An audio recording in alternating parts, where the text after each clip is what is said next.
probably the scariest moment of all of Frieren. Like, let's dial this back for a second, okay?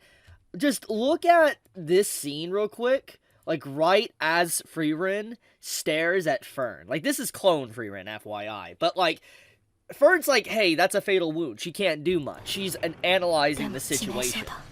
And as she's analyzing this, you see this look. Just the sound effect. Like, oh my goodness. Like, just listen to that sound effect. It's just such a freaking good. Like, listen to that. It's so good. Like, whoever did that sound effect, it was just such an eerie sound that launched Fern, because it demonstrated absolute power. It demonstrated, as literally the title of the episode itself says, the height of magic. And I love the assessment here from Fern when after she gets like hit into the wall, you see the shattered staff, the POV perspective. She's like, what hit me?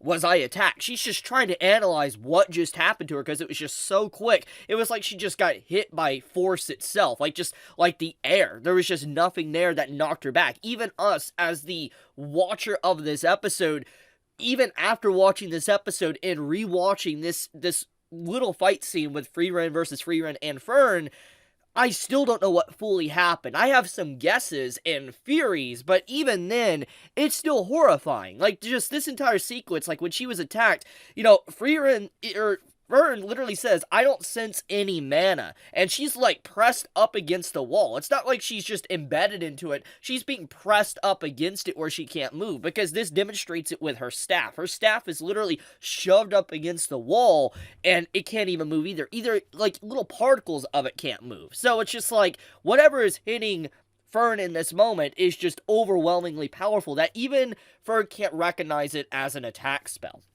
which is just scary. That is actually freaking scary to think about. But thankfully, Frieren came in and used this brief little opening to deal with this clone of her, because holy crap, absolutely menaced here with this level of strength. Now, I want to kind of look at this little sequence here, so I'm going to just pull this up because it's easier to pull up this clip I uploaded. Basically, I love how the fight of this week's episode of Frieren just starts off with a straight up, like, black hole. Like listen to this music and sound effects of this sequence. It is so gorgeous and jaw-dropping. This is literally how the episode begins. It's just,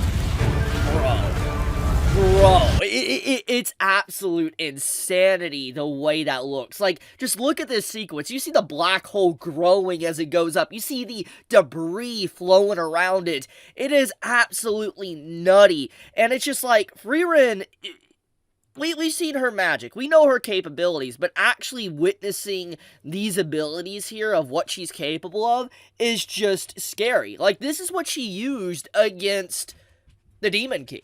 That's what we are clearly seeing here.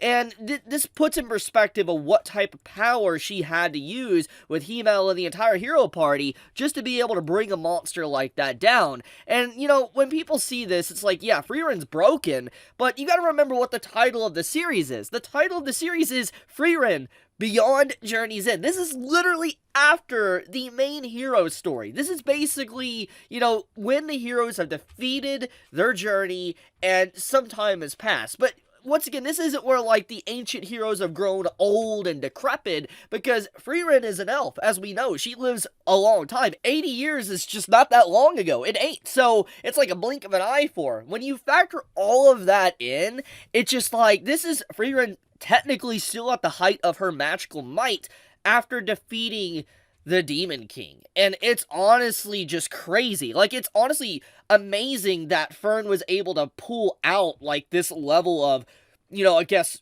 force against the clone Frieren, to force Frieren to actually use a magic that just, I don't think many of us could fully comprehend what was going on in this scene. Regardless, though, what an epic showcasing of Frieren's character, and it says so much about her with pretty much no words at all. And I wanna dive into that. Frieren is very arrogant. If there is one thing that this episode really does demonstrate, and it's been kind of there, presented itself here and there over time throughout the story, but this episode just kind of paints it on the board, and you can see it clear as day. The reason why the clone Frieren lost this fight isn't because Fern outsmarted her completely or whatever, and all these little details. Fern was a big factor, but it was because of the arrogance that Frieren has. And that arrogance demonstrated itself within this clone. And what is this arrogance? Well, as it was stated early on within the story, especially when Frieren was dealing with demons, all mages have a level of arrogance where they showcase their mana capacity, what they're capable of on their sleeves. They basically show what they're capable of. You can look at a mage, take one look at them, sense their mana, and say, holy crap, they're absolutely terrifying. That's, exactly what you can get from, just looking at a mage. And this is an arrogance, because, if you try to conceal your mana capacity, it can throw people off to feel like you're a lot lesser or weaker than them, and people drop their guard, or they feel they're more powerful, and they won't just, go all out against you super serious, because they think you're just incredibly weak. And in this case, that's how Frieren obviously beat a lot of demons. When you think about her fight with Aura back on around episode 9 of the anime, the reason why Frieren won is because she had just such a large mana capacity that she was just always hiding, and the reason for that was to combat demons, and it was to pretty much fight against her arrogance itself.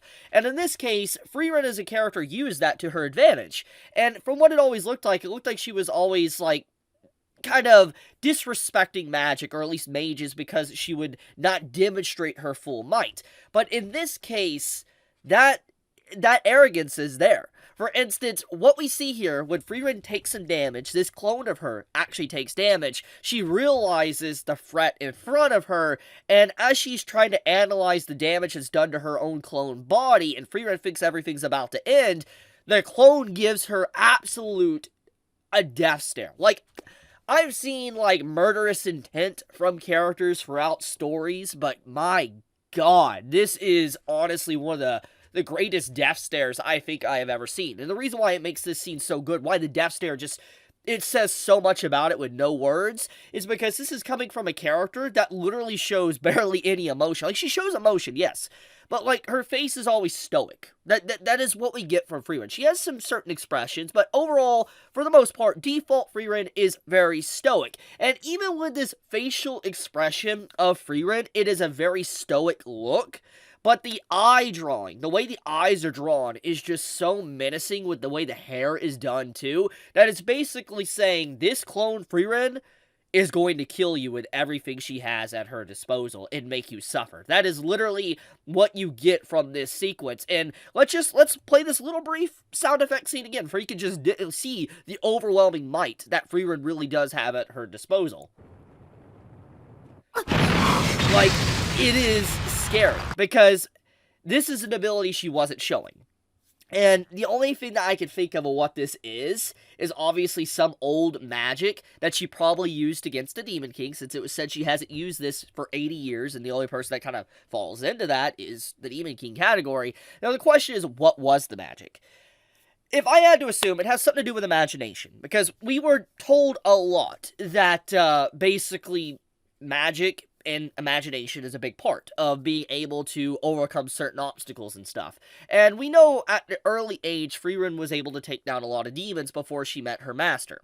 And that's not even including later on of all the teachings and stuff.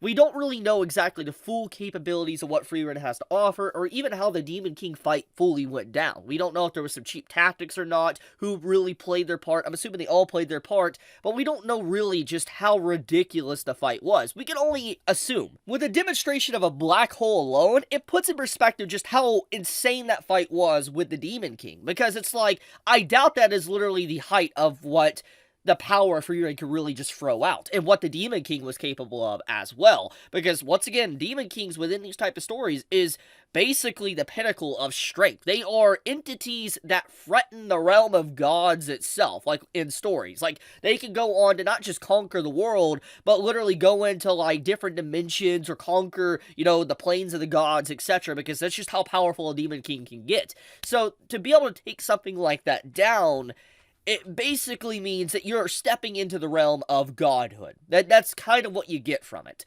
And we know that there is gods within this world, especially with like the whole holy sword, etc. So it's just like, yeah, you know, it's scary. So what is this power? Let's get back to that. Getting a little bit off track. So what did Frieren do here? If I had to assume what this magic ability was when she knocked Fern back, I think she literally used the very essence of mana, the core essence of mana and magic itself, to just bounce Fern into the wall. And what I mean by that is I'm thinking of something like the concept of just like mana exists everywhere. It's throughout the entirety of the atmosphere. It's all around in the environment. Not everybody can detect it, but there is mana everywhere. And I feel like what happened here is that Frieren literally used mana that is probably just invisible to everyone and just thought there was mana there and shoved Fern back with just the sheer force of like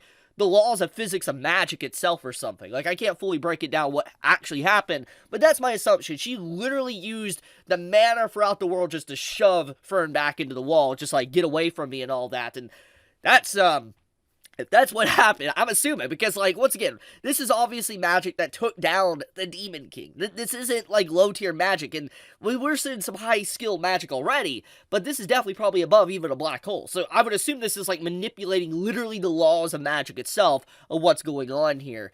I really want to see how the Demon King was taken down. I really hope we see that one day, because holy crap, this was an insane little boast of strength. Now, anyways, getting into actually how the defeat happened, which goes into what I was talking about with the arrogance, why this happened to Fern, and why this ability wasn't used sooner, was because of the arrogance of Frieren. Frieren never wants to use this ability because she believes she's that strong. She, you know, knows she's powerful, and so she, like, underestimates a lot of people. Frieren herself said to Fern in this episode, "I underestimated you."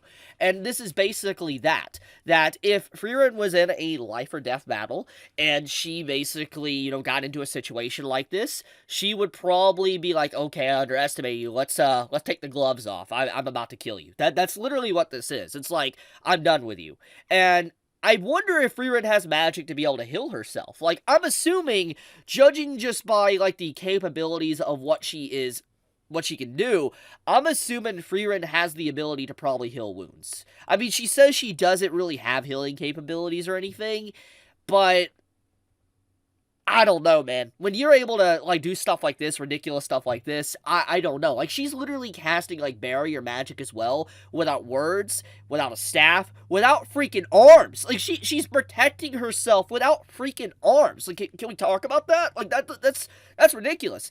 But also, I want to point something else out with this fight, too, that also demonstrates a level of arrogance that is also coming in this fight. You see Frieren actually create a golem, get the high ground, and start shooting magic at her clone. And if this doesn't demonstrate a level of arrogance, I don't know what also does. Because it's like, why would Frieren do this? Why would she get on a golem to get a higher ground against her clone self? Because she's like, nah. You are inferior to me, you are a clone to me. That's kind of what I view from this little segment as well. So there was a lot of that emotion on display here, that Frieren was really showing who she is when she isn't being a goofball, so to speak. So yeah, great episode of the anime. Honestly, it's going to be sad to see this series end. I believe it's only going to have 28 episodes. So like in 2 weeks, the series is going to come to an end, and that's sad, man. It's really sad. I love this series, dude. Like, oh, such a good freaking episode. I also like how Umel here, like, she, demonstrates the reason why she's able to cut things is because she just basically has a mental illness. Like, I love how Sense was like, she's crazy. Like, she's just straight crazy. Like, she's mentally she has a mental disorder is why she's able to do this. That's pretty funny. It's honestly, it was a very funny segment. But I want to leave it at that. Just wanted to talk about this episode. I know it's a few days late, but I couldn't help but just sit down and reanalyze everything because, man, what a incredible episode of Frieren. But okay, be safe, stay healthy, I love you guys. Chibi out.